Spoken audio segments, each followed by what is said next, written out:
Return on India is the latest release in the Colossus family of podcasts. For full transcripts and more supporting materials, make sure to check out joincolossus.com. There you will find the full library of content from Colossus shows like Invest Like the Best, Business Breakdowns, Web3 Breakdowns, Founders, 50X, and now Return on India.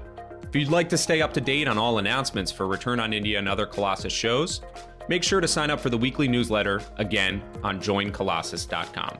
Now on to the show. Welcome to Return on India, a deep dive series covering one of the most populous and promising economies in the world.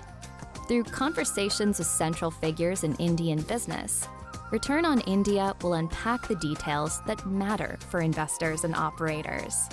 We will examine the unique cultural dynamics behind emerging demographic trends, and we will drill into key sectors by talking to the business leaders driving change. We plan to investigate the past, present, and future as we explore India's investment case.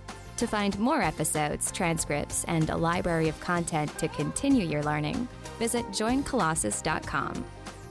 All opinions expressed by hosts and podcast guests are solely their own opinions. Hosts, podcast guests, their employers, or affiliates may maintain positions in the securities discussed in this podcast. This podcast is for informational purposes only and should not be relied upon as a basis for investment decisions. My guest today is Prukalpa Sankar, founder and CEO of Atlan. Atlan is one of the most exciting SaaS businesses in India, and PK was the perfect guest to dive deep into what's going on in the Indian ecosystem. In the Indian ecosystem, when we think about startups, they're consumer startups or they're enterprise startups. Consumer startups at large have seen a major shift over the years.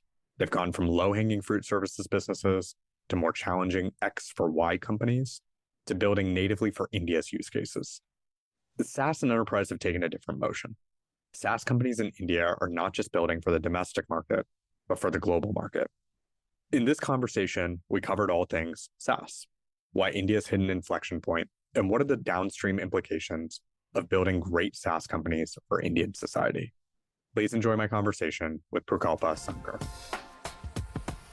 Prukalpa, welcome and thanks so much for joining me.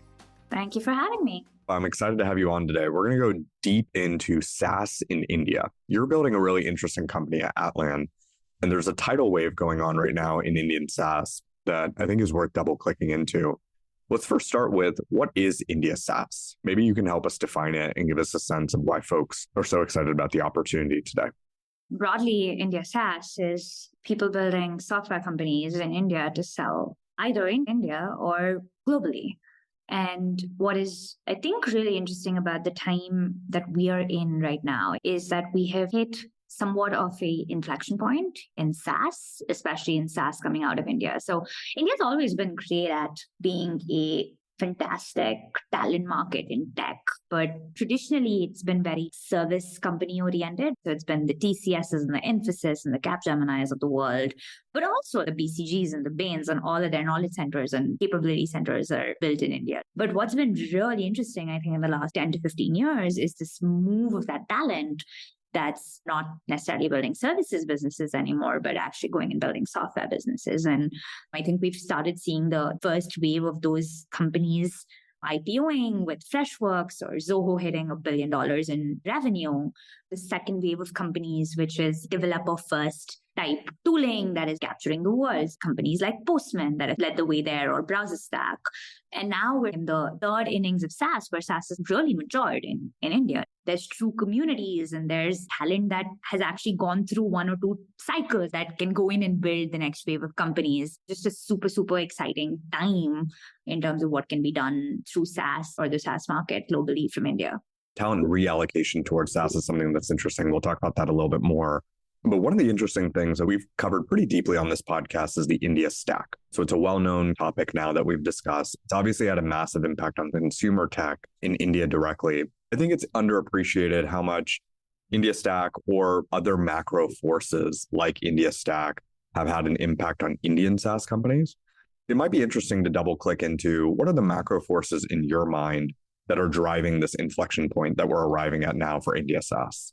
I would actually say A bunch of different things. I think the first is the population. We have the youngest 25 to something population in the entire world. We have this wave of folks that are entering the economy, that are looking to work, that are reasonably well educated. And I think that gives you this massive talent pool in some ways, which in fact companies like Zoho have really used. If you study Zoho's model and you study Zoho University, where they're literally taking kids out of school and they're sponsoring school for them and they're giving them their first job, and there are people who are living in villages that are learning to code. And it's just beautiful, the kind of models that they've been able to create, which is probably one of the reasons why I think they are the only company that has hit $1 billion in ARR in SaaS ever without raising a single dollar of capital. So I think there's this amazing talent opportunity that exists. B, I think digitization in India is just at a whole different level. We're a global company, which means I split my time between the Bay Area and India. But every single time I come back to India and I see what is possible, you can get anything delivered in 10 minutes in India. You look at the payment stack with UPI, every single, like a maid and a driver, and everybody accepts smartphone payments. And you just see this wave where I moved from Singapore to India 10 years ago. And I remember it was actually a step back from a digitization perspective and things like that. But today, I don't think there's any place in the world that is more convenient than India in just where we are. Single day deliveries, midnight, you want a dessert and you're craving for it and it's going to show up at your door in 10 minutes. That's just not possible anywhere else in the world. And I think what's been amazing is the extent of that population, which is not just the affluent, it's actually everybody that is now on a smartphone. And I think that is still early. I think the impact on SaaS is actually, we're not there yet. But I think we now have this new youth population that is growing up with tech and the internet in a way that just didn't happen 5 years ago or 10 years ago. And I think the real impact of that is going to be seen in the next 10 years in some ways. And I think the third most underappreciated in my mind, but if you think about the standard of living in India today, it might be one of the most convenient places to live in the world. There's again an amazing set of people that are moving back from anywhere around the world to come build in India and live in India.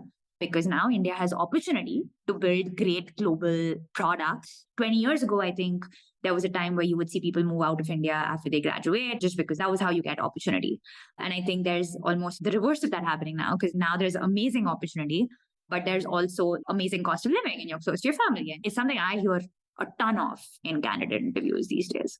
I was in India last fall and I came back and I was telling folks in the West, other founders and investors, that it feels like our payment system is in an emerging economy compared to India when you leverage UPI. Some of these foundational pieces have just been absolutely incredible. On SaaS specifically, you've just touched on it, which is SaaS itself has gone through waves and has evolved a ton. We've seen this on the consumer side with startups going from low-hanging fruit businesses like classifieds, marketplaces, to X for Y companies. That was a very common phrase and phase that Indian startups went through, to now India native unicorns. So on the consumer side, the most exciting thing that you see is you see these companies that are actually building for India first use cases. And that model really follows the best innovation in the world. If you look at the United States, you didn't build a Airbnb for X country or an Uber for X country. It was truly a domestic native use case. Talk a little bit more about the evolution of SaaS in India. How have companies gone from phase to phase? And where are we now in terms of SaaS in India? I think the way I would describe it is I would think about it in 3 distinct phases. The first is leveraging India's cost advantage to build software products. And typically you'd see these with companies like Zoho or companies like Freshworks. And they fundamentally pick these really big markets like CRM, and you can leverage the business model. It was really business model innovation. I would say that first wave of companies, which you leverage the cost advantage, you leverage efficiency, you can create equivalent products at lower cost and sell at a lower cost, which is fundamentally the theme of evolution. So that was, I think, the first class of businesses that were built in software. Fast forward, I would say 5 years from there, was when we started seeing companies that were building great products, but fundamentally leveraging the internet for distribution. So this is where you'd see companies like Postman or BrowserStack, which are by far the best products in their categories, but never really had a sales-led motion, but were truly like developer-led businesses, which meant you could build world-class products, but did not necessarily need go-to-market and enterprise and all of those things that classic enterprise sales model of the West would need. And I think now we are in this third wave of companies which are essentially saying we are the best product, but we're going to go win the category just the way any company anywhere in the world, whether it's born at the Valley or not, would do. For example, companies like Atlan, we don't have a developer-led motion, and we do say we are the best product in the market. We are going to win this category. We're creating this almost new category, so we're leading that. But our first salesperson was in the US, and our entire go-to-market org is built in the US. And so I think this is, I would say, the third wave of businesses that are starting to get built up, which can prove that you can build category creating, defining businesses just about anywhere in the world. I want to talk about why the GTM team is in the US. I think it pushes out and teases out a pretty interesting insight. But before we get into that, I do think it's worth commenting. SaaS is unique in India, especially from a Western investor perspective. On one hand, you look at the headline numbers of India and you think it makes sense to build for India because of how much software can drive in terms of solutions and how large the market is. But most of these India SaaS companies actually don't build domestically. They don't build for the Indian market. They're building for the world from India. So help us understand a little bit more about the difference between building SaaS for India, we can call it domestic SaaS, versus SaaS for the world.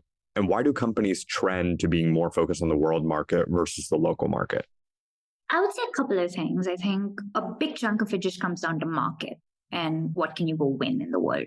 Even today, by any means, North America is the world's largest software market. You look at Salesforce's numbers or Tableau's numbers or anybody's numbers, you know where the market really is. And I think the reason for that is because it's also one of the most mature software buying markets that exists in the world. So typically, business buyers are extremely educated. They know how to buy software. North America has gone through those cycles. I'd say Europe is the second. Asia is really the third in that broad market analysis that you would do just about anywhere in the world.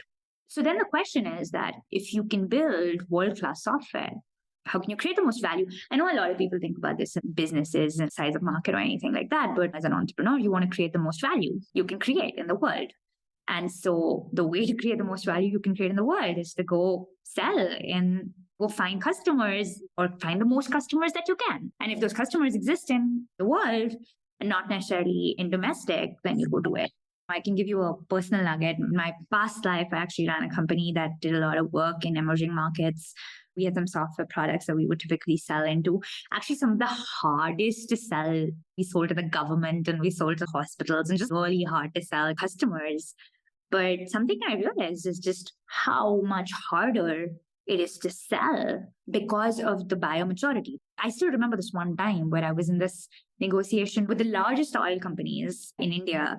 And I was like, this is the software subscription price. It starts so much lower than like this perpetual license that they wanted. They were like, but we want the perpetual license. We want the source code. And I was like, why? Why would you want the source code? All of this stuff is obsolete in like 2 years. You don't want that. I remember I actually literally once had to create this deck to explain to people the difference between legacy and open source and on-prem and SaaS and how the whole world is moving to SaaS. And it was really hard to change that mindset. And the reality is that why would most software companies want to do that? I think that really is the difference. I think you can just create a ton of value by thinking global on day zero. One of the interesting things of thinking global from day zero is you observe by definition, how do you build a SaaS company? How do good SaaS companies get built in the West? And how do good SaaS companies get built in India? And what are the relative pros and cons, or what are the relative unique strengths of both? So I want to double click into that because you are building a global SaaS company. You guys have been building one from day one. So let's talk about some of the differences between building a global SaaS company from India versus the West. You've shared some pretty interesting perspectives with me offline, and I'd love to surface those here. So maybe let's start with the West. What is the West uniquely good at that these Indian SaaS businesses can learn from? I think I'll start with prefacing that when you say you're building a global company, you have to truly mean it. I think in our case, we don't consider ourselves an Indian SaaS company to begin with. We are distributed across 20 countries and our team is spread across 20 countries. And we'd like to create a space where every one of those locations has an equal say in the business. For example, we have innovation in our customer success model come out of Asia, and we have innovation in our sales model come out of Europe. And that's just something that you have to fundamentally commit to. You don't just build a global company by saying that I have 2 talent centers in the US and India, then you're not a global company. I think it's important to first level set and say which kind of company you want to build. And I think that was really important to us from day zero, where we said we want to build a company that's truly global, which means that we don't have a headquarters, which means that we don't have a center where decisions get made. And I think that was really important to us on day zero. And I think from there, we were able to come down and say, what can we learn from every one of these geographies that they do well so that you can really create what I think the future best company will look like, which doesn't look like a Indian company selling in the US or a US company trying to move into other parts of the world. Or if you truly had to build a global best-in-class company, what does that global best-in-class company look like?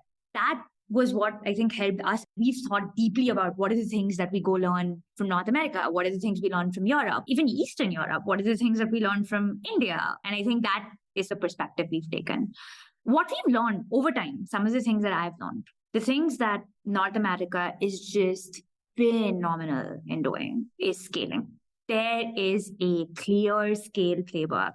It's really hard to get a product market fit, where once you get a product market fit, there is a clear playbook on here's how you go from that point to the next point. And the reason for that, I think, is actually talent.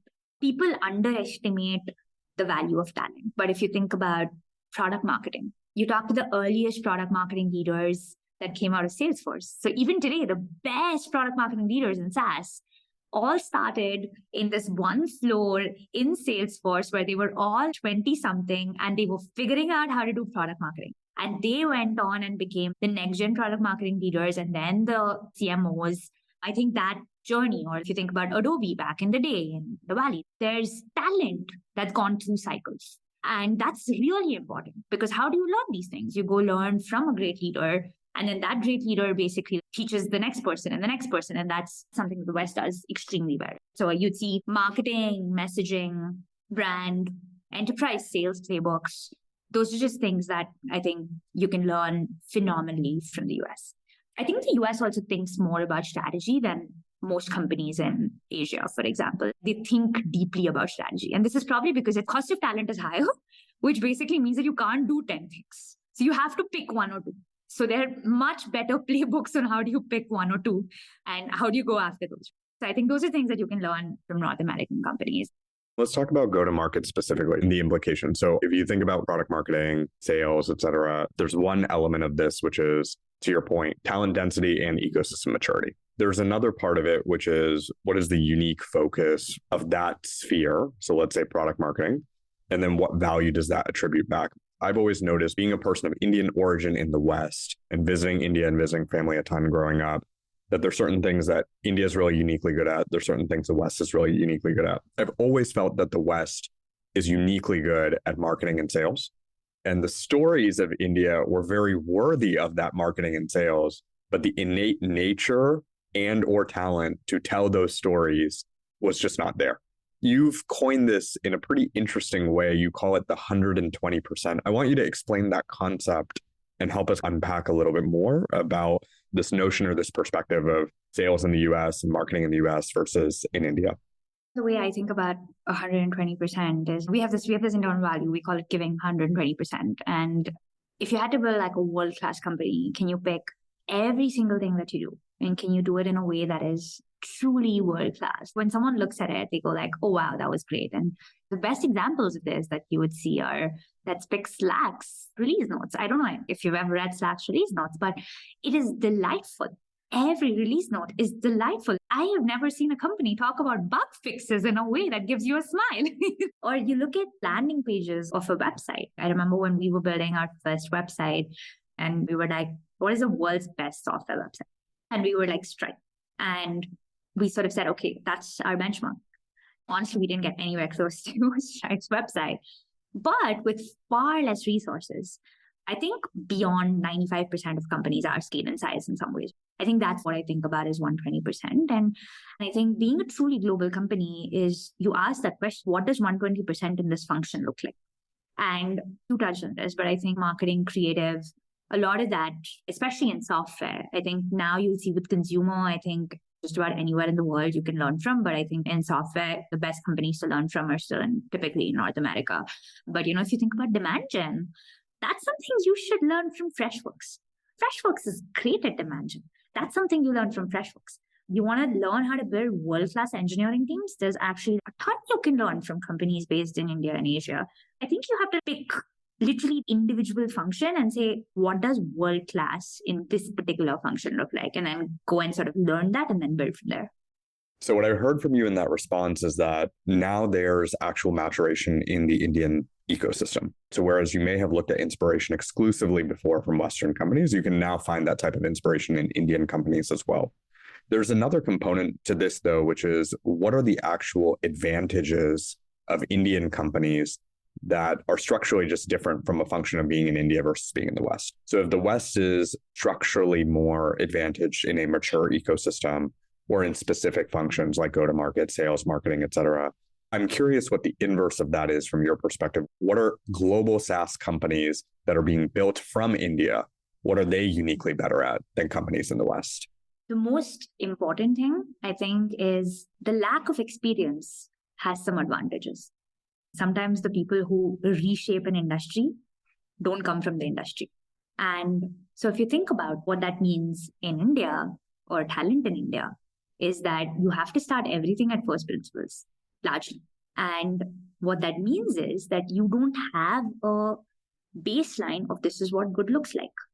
So you can set a mental base that is 10x of what average good looks like, because that's what you did in your previous company. And there is a extreme advantage to that in a way that there are so many things that we've been able to rethink, be it there are some SaaS companies in India that have owned SEO at a level that no company in the world would. And that's by shipping 3 articles a day. You talk to most companies in the world and they'd be like, that's not possible. You can't do that. This is the shipping rate. You can't do more than 10 a month with this team. It's just not possible. But actually it is. If you truly go deep and say, let's think about this from first principles and let's build this out, it's actually possible. Similarly, product and engineering. How much product can you ship? Turns out you can actually ship a lot. So if you keep your bar high and you don't say, I need to focus on just this one thing and do it at this speed, and you don't have that mental bar, I think there's a lot you can do. I think about this in terms of typically just hustle culture, the shipping culture, those kinds of things that I think you'd see Asia. I would say you can learn a ton from Asia. And so you'll see also functions that tend to do well against those, so demand gen, product, engineering. These are functions that also tend to be the ones that also do extremely well in talent bases in places like Asia. You said it earlier, which is finding product market fit in the West is difficult, but then once you do, you have this defined playbook to scale. One of the pieces that's been pretty interesting from my perspective when digging more into the numbers of SaaS companies that are being built out of India is just how much more efficient those companies are than Western companies. And you alluded to it a bit in terms of the art of the possible, what is actually possible in terms of amount of shipping, whether it's content, product, et cetera. Dig in a little bit more on the efficiency piece. Typically, when people hear efficiency India, they think it's just low cost. And that's one component of it. Obviously, salaries, et cetera, are different. But I think there's a couple other elements that are worth teasing out or are interesting. How do you think about efficiency when you're building from India versus some of the companies you observe in the West?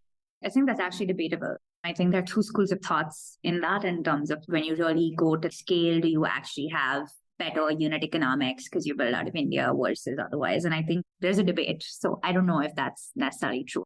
For example, you'll see metrics like ARR per head tend to typically be lower in a place like India versus in US. So I think it's a little debatable. And honestly, in our case, I don't think we necessarily think about this from an efficiency point of view as much as we think about this from a talent point of view. So the way we think about it is if we had to go build the best company, then the way we build the best company is by going and building the best talent base that we possibly can. And where is the best place in the world for us to find that talent? And I think the mindset in our case is very different from a traditional, in North America, you'd say, hey, I'll open up the center to optimize cost or to outsource this. And that is not our fundamental approach. Our fundamental approach is to say, where can you find the talent that you need that can do this as well as possible at scale? When you think about it from that point of view, you understand that there are certain things that India talent base is far better at doing. And there are certain things that North America is far better at doing. And even in North America, there's certain things you do on the East Coast, and there are certain things you do on the West Coast. And there's certain things you do in Central America. And there's certain things you do in Canada. And there's certain things you do in Europe. Because that's just how the talent markets and bases in those countries are structured, which gives you as a startup a unique advantage. That might or might not translate into efficiency. I think efficiency is the way a company runs. You have to learn how to run a great, efficient company, and it should not necessarily be based on which region your team is built into. WhatsApp was 50 people. Was it the most efficient business ever? Absolutely. But was that because they had talent in a certain region? Not really. Efficiency, I think, is a separate argument. I don't think we should necessarily tie it to the way you think about region. I like that framing. There is a part of India's culture that I think you have to tie completely to the region. I think it's hard to overstate or candidly explain it if you haven't really experienced it, but it's hospitality and service. And the reason I bring that out is I'm curious if you find that that's seeped into kind of SaaS startup culture, B2B enterprise culture, especially for things like customer success, or it's just a behavior that's siloed and really only applicable to other segments of the economy. I always tell folks in the West when they ask, what are the highlights of visiting India? Of course, the culture, it's 26 different countries in one country. There's so much to learn, observe, feel, but the hospitality is unparalleled. The hospitality and the service culture is unparalleled to anywhere else in the world. I'm curious if that's something you find translates into company building, or it's more just a part of the retail or traditional markets. I actually think it translates a lot into company building. So for those who don't know, in India, there's this thing that you grow up with, which is treat a guest like God. If you've lived in a five-star hotel in India or any hotel in India, and you go anywhere else in the world, okay, this is ridiculous. This is not good hospitality. And I think that bar of hospitality is extremely high. I think the epitome of that was when there were the terrorist attacks in Taj in Mumbai. And there's actually a great Harvard Business case study on it, where even though they could leave and they could save their lives, 600 of them stayed in until every guest left. And nobody asked them to do it. It wasn't an order. They just did it. These interviews you see of these 21-year-old girls who are literally just out of college. It's their first job. And you ask them, why didn't you run? And they say, I didn't even think I could. I think it's something that's cultural in some ways in terms of just what the bar of hospitality should look like. And I think that translates amazingly into service and the way you service your customers. I still remember, I think the second or the third customer we sold to in Atlan, when I was on a call with them and they were gushing, oh, we've never gotten this kind of service ever. You guys are such a partner. It's amazing the way you respond. And in my past life, I used to sell to the government. And I was like, we have done 5% of what I would have done in an Indian government project at this point. Nobody would say that we did a good job back then for that stuff. And so I think the bar of what great hospitality and service looks like is very high. And I think that percolates into customer success and service and the way you think about that in software companies as well. And how does that permeate? I'm curious from a culture perspective. Like we talked a little bit more about this concept of when you're building a global company from day one, you're taking the best of functions in best of countries. So you're learning from the US, the East Coast, the West Coast, North America, Canada, everything you framed out. I'm curious from a cultural perspective, how does that jive and resonate? I think from a cultural perspective, you would aspire, if you use that same parallel, to be pulling out hospitality, collectivism, et cetera, from a country like India. You'd probably be wanting to point out more innovation, entrepreneurship, edginess from a North America, so on and so forth. And many of those cultural tenets can be at odds with one another. They don't all necessarily gel. And so I'm curious, when you're building a best-in-class culture for Atlan as a global business from day one, how do you learn from what those countries are good at from a cultural perspective and gel it in a way that works for your business? I think a part of it is foundationally thinking about the values that matter to you as a company. And I think that sets the bar. I wouldn't say that every single person you hire in India is going to have more customer bent than every single person in North America. Like, that's not true. There are things that you can learn from certain cultures, and then every human is still every human. Looker, which was totally built in North America, they have the best customer success and customer love team that I've ever seen in my life, right? And American Express is another great example. You have to separate those a little bit. The culture that you grow up in, it has some impact, but it doesn't necessarily impact who you are at work and then what you are as a business. And so I think the way we think about it is we have certain values that matter a lot to us at Atlan. Giving 120% is a company value. Problem first, solution second is another company value, which sounds really simple, but is very hard to actually implement in daily life. Or bias for action is another company value. And we then take those and say, okay, if you have to apply this in every function, where does that sit? And so to your point, actually, bias for action, and we actually have another value, which is never be satisfied. Sometimes they're at odds with each other. Bias for action is like, go quickly, never be satisfied, is do your best job. Then you say, okay, for this thing that I'm doing right now, which of those two things matter more? And then do I have to make a trade-off? The baseline that I think a lot of people think is that you have to make a trade-off. And you know what? You don't. If you really think about it again from a first principles perspective, I think there's a lot of mindset that goes into it. So I'll give you an example. I think the first team I ever ran in my life was back in university. It was this team that we had to bring together to cold call businesses and basically get sponsorship for something. And it was this group of 10 college kids. And no one had ever done a cold call ever before. And we just got together, saw a couple of videos, and we set this really high bar. We will do 150 calls a day or something like that. It was nuts per person, 5 minutes per call. And at the end of our campaign, I think we 10x'd what had ever been done before. If you set the bar high enough, and a part of that is knowing what you learn from where. So if you set the bar for demand gen high by learning from Freshworks, then your team knows that you can get it and you don't have to make a trade-off. And so that's the way I would think about it. I think you have to set the bar high, know what values matter to you as a company, where you can learn from, and then build a culture around it. And if you're truly building a global company, that culture should not be a function of which region someone in that team comes from or where they come from. That should not play an impact in the way that your company culture is built. We didn't talk a lot about Atlan in this episode. We'll probably have to do a fully separate episode on it. Product is fascinating. It's a data collaboration workspace. Basically, it does for data what GitHub does for engineers, Figma does for designers.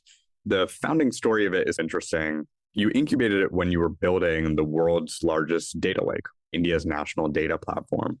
I'd love for you to double click into that. And the reason I want you to double click into that is because I think that experience underscores just how transformative the opportunity for India SaaS is. It also pulls together a lot of the themes that we've been talking about today. So you can listen to this conversation and you can ask from a first principles perspective, what is the real utility of building a global SaaS company? How do you build a global SaaS company? We've talked through some of those mechanics.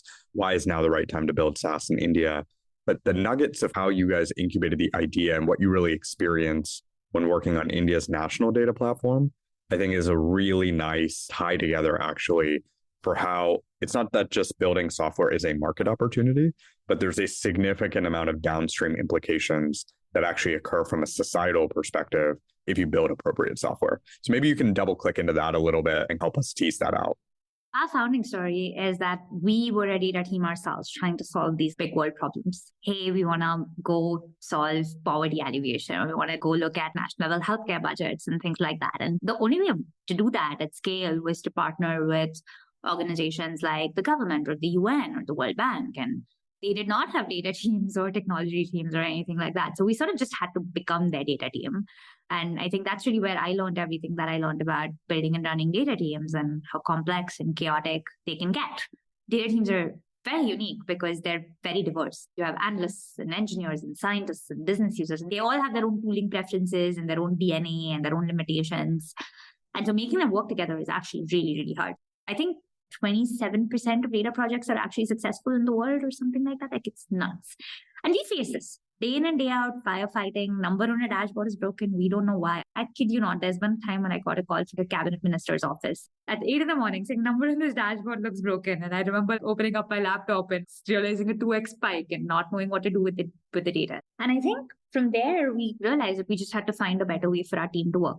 We could not run these large scale projects with the kind of diversity and scale of data that we were working with, we were at one point processing data for 500 million Indian citizens and I think billions of pixels of satellite imagery a day. At that scale and that diversity, there was no way that we were going to be able to run it in the way that we were. And we tried to buy products and we failed at that. And so we were kind of forced to build Atlan sort of for ourselves. And I think that journey gave us a couple of different things. I think one, because of the kind of problems we were solving, we were forced to think first principles in a way that I think many normal companies would not. One problem that we had to solve was in education, we had low attendance rates in schools. You look at that problem superficially and you think, hey, you know what? Probably it has to do with teachers. So teachers show up at school or the school infrastructure. But then you actually go a little deeper and then you realize actually you start to see that there are certain times when girls stop coming to school. And then you realize that, oh, actually there's no girls' toilet in the school, which means that when a girl is on her period, she actually can't show up at school. Or you actually realize that during the harvesting months, kids of laborers need to actually go to field to help their families. And so then they don't go to school. And so actually improving your attendance rate in schools has nothing to do with education. It actually has to do with healthcare and infrastructure and all these other things. Talked about first principle thinking, I think, a lot in this call. But I think that the kinds of problems that we were exposed to helped us do that. And then I think in some ways, Atlan was born as a solution to that, right? Like we were like, there has to be a better way for our data team to run. Like we can't run like this. And we couldn't buy one and we couldn't find one. And so we sort of just built it for ourselves. I think actually double clicking into how interconnected these big problems are is just really fascinating. Because to me, again, from the Western perspective, looking at the Indian market, I think the really exciting thing about India and India SaaS right now is great companies are going to be built. They're going to hit huge market caps. It's going to be transformational for the startup ecosystem. But more largely, from a society perspective, it's going to be super transformational in terms of how the country actually advances. As we round out the discussion, I've asked the same question to all of our guests that have come on, and I'm curious to get your take. I think the conversation around India right now is one of potential energy versus kinetic energy. There's lots of macro forces. There's lots of tailwinds. There's lots of case studies now of companies that are being successful at scale. And so there's a lot of excitement of what the ecosystem can be. And we're seeing that also over the last couple of years, just with the inflection point of the amount of venture dollars that are coming into the ecosystem. So if over the coming decade, from your vantage point, if India does accomplish its potential, I'm curious why that would have been, what would have gone right. And the counter is if India doesn't accomplish its potential, what, in your opinion, would have gone wrong? In my mind, it actually just comes down to one thing. And it's how India's talent decides they want their lives to be. And I personally believe this, that I think today in India, you have this amazing opportunity. And opportunity that 25 years ago, my parents didn't have, and their parents definitely didn't have. And you have this opportunity to go build things at scale. To make the most out of that opportunity, you have to live to your potential, which means you work hard and you hustle and you make up for the things that you don't have. The thing that worries me the most is actually a sense of complacency, which actually in some ways is a function of the venture dollars that have been pumped into the market. We have to realize that there is this amazing opportunity. And if we really want to leverage that opportunity, we go do everything that we need to do to make up for what we don't have and leverage our strengths to go build on those to actually win. And so if India's talent learns to operate with that intensity, then India will win. And India's talent used to have this intensity. I think in the recent times, India's talent, my sense is there's more and more people who are a lot more complacent than they should be, which is totally fine. It's their choice in life, but then they should know that they're not living to their potential. And that's going to impact the entire ecosystem. And so I think it's a choice that you make. I think the way the talent operates and learns and grows and hustles and does all those things is going to define whether India accomplishes its potential or not. I like the framing and I like boiling it down to, it's interesting when you ask different people the same question, which direction they take it in. So I really like almost a unit economic approach, the atomic unit approach, specifically on talent and their mindset. Prukalpa, this was awesome. I really enjoyed having you on and helping us understand a little bit more about the Indian SaaS landscape. You're welcome anytime on. We'll have to do a next episode on Atlan, but I appreciate you taking the time and sharing your perspectives. Same here, and thanks for having me. This was fun. To keep learning about the topics discussed, head to joincolossus.com, where you'll find our curated list of resources, a transcript for this episode, and a library of conversations on investing and business. That's joincolossus.com.